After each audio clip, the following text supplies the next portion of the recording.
जी, ये झील और इसका किनारा तो हमेशा सुकून से लबरेज़ ही नज़र आते हैं, लेकिन कहते हैं कि आज का दौर सख्त कंपटीशन यानी मुकाबले का दौर है। दूसरों को पिछाड़ के उनकी हस्ती और रिश्ते नफ्स को रोंद कर खुद आगे निकल जाने का दौर।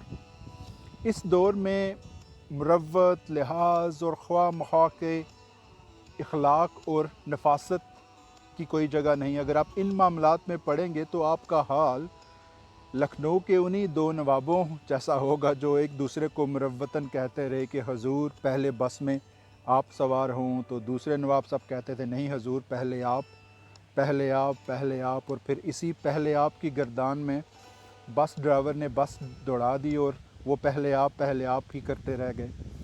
तो दुनिया वाले समझते हैं कि अगर वो इख़लाक़, मुरव्वत और नफासत के तकल्लुफ़ात में पड़ेंगे तो दुनिया की बस निकल जाएगी। लेकिन कुछ भले मानस ऐसे भी हैं कि जो कहते हैं दूसरों का एहसास करना, इख़लाक़ और नफासत ही तो असल इंसानियत है। रिश्तों और इंसानों को सीढ़ी नहीं समझना चाहिए कि जिन पे पाँव रख के इंसान बस आगे निकल जाए।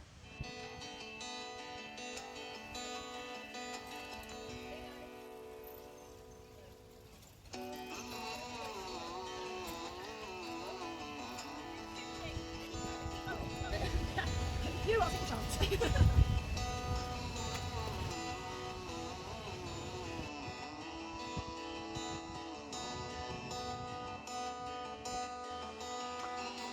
हजूर दूसरे मामलात को तो छोड़िए, आजकल कंपटीशन कुछ इतना बढ़ गया है कि अगर आप किसी को अपना एक दुख सुनाएं तो वो जवाबन अपने 3-4 दुख सुनाना कुछ ज़रूरी समझता है।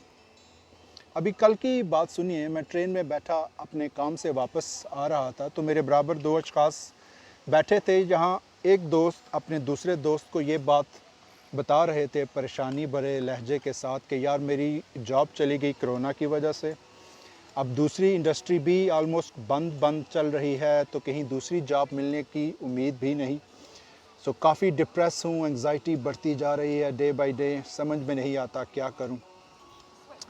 अब दूसरे साहब उनकी ये बात सुनते रहे। अब जवाबन तो उनको कुछ अच्छा बोलना चाहिए था उनकी ढारस बंधाने के लिए, लेकिन कुछ देर सोचने के बाद वो बोले कि यार अपना भी कुछ ऐसा ही हाल है। पिछले एक हफ़्ते से रोज़ रात 2 बजे मुझे शदीद भूख लग जाती है और उस वक़्त घर में कुछ खाने को भी नहीं होता। मैं बहुत परेशान हूँ कि इस सिलसिले में क्या करूँ।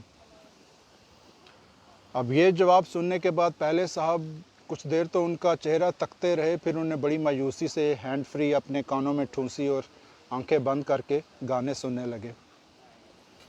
उनकी जगह मैं होता तो उसको एक उल्टे हाथ की देता कि नाहंजार आदमी, तुम्हें मैं अपनी डिप्रेशन बता रहा हूँ, अपना दुख सुना रहा हूँ, तुम्हें अपनी रात 2 बजे की जो भूख है उसका किस्सा सुनाने की पड़ी हुई है।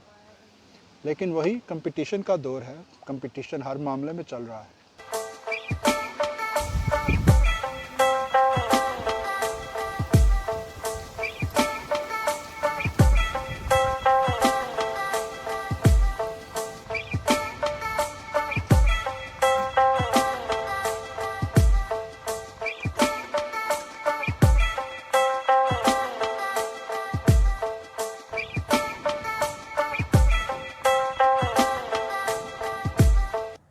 मुझे याद पड़ता है कि कुछ साल पहले जब मैं इस्लामाबाद एक यूनिवर्सिटी में पढ़ा करता था।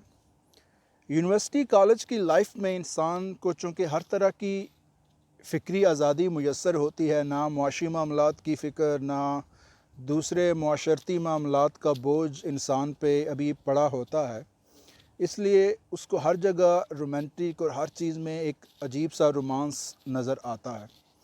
मुझे याद पड़ता है कि मैं और मेरा एक दोस्त इसी तरह एक दिन झील के किनारे इस्लामाबाद में बैठे थे। तो मैंने अपने दोस्त को ऐसे ही बातों बातों में कहा कि देखो यार ये जगह कितनी रोमांटिक है, कितना रोमांस है इस जगह में। उसने भी गर्दन घुमा के इधर उधर देखा और मुत्तफ़िक होते हुए कहा कि हाँ यार बहुत प्यारी एक रोमांटिक सी जगह है, किसी फ़िल्म का सीन लगता है। तो मैंने भी अपने मशवरा देने के लिए उसको बोला कि वो ख़ातून जिनके साथ तुम्हारा एक मामला चल रहा है यूनिवर्सिटी में, किसी दिन उनको यहाँ लेके आओ इस झील के किनारे और उनके साथ कुछ टाइम स्पेंड करो तो तुम्हारी बात काफ़ी हद तक बन जाएगी। तो वो फ़ौरन एग्री हो गया और ख़ुश हो गया, कहता है बिल्कुल ठीक कहा यार तुमने। उसने फ़ौरन अपना मोबाइल निकाला और एक टेक्स्ट किया उन खातून को, और करने के बाद वो मुझे टेक्स्ट दिखा रहा है कि देखो मैंने टेक्स्ट किया है यार, बहुत अच्छा, तो यकीनन बात बन जाएगी और कुछ दिनों तक हम यहाँ आएंगे दोनों। तो मैंने जब उसका टेक्स्ट पढ़ा तो टेक्स्ट में उन साहब ने लिखा था कि मैं और तुम, झील का किनारा और दर्जन केले। मैं सोच में पड़, मैंने ये तुमने क्या अजीब सी बात लिखी, दर्जन केले, इसका क्या मतलब है? तो कहता यार उसको साथ लेके आऊँगा तो कुछ खिलाऊँगा नहीं, पिलाऊँगा नहीं, मैं साथ हम दर्जन केले लेके आएंगे, बैठेंगे झील के किनारे, बातें करेंगे और केले खाएंगे। तो मैं अपना सर पकड़ के बैठ गया। मैंने कहा यार तुमने कोई दिल वाले दुल्हनिया ले जाएंगे, कुछ कुछ होता है, जैसी कोई सोफिस्टिकेटेड रोमांटिक मूवीज़ नहीं देखी कि तुम्हें पता ही नहीं है कि सोफिस्टिकेटेड रोमांस क्या होता है। तुम दरमियान में अपने दर्जन केले लेके आ गए, ये क्या अजीबोगरीब बात की है। तो मेरी बात समझने की बजाय वो उल्टा मुझ पे गुस्सा करना शुरू हो गया कि तो क्या भूखे मर जाएं, उसको भूखा मार दूं, साथ लेके आऊँगा तो कुछ खिलाऊँगा नहीं, पिलाऊँगा नहीं। मैंने कहा छोड़ो यार, मैंने तुम्हें एक रोमांटिक सी बात बताई और तुम दरमियान में अपने दर्जन केले।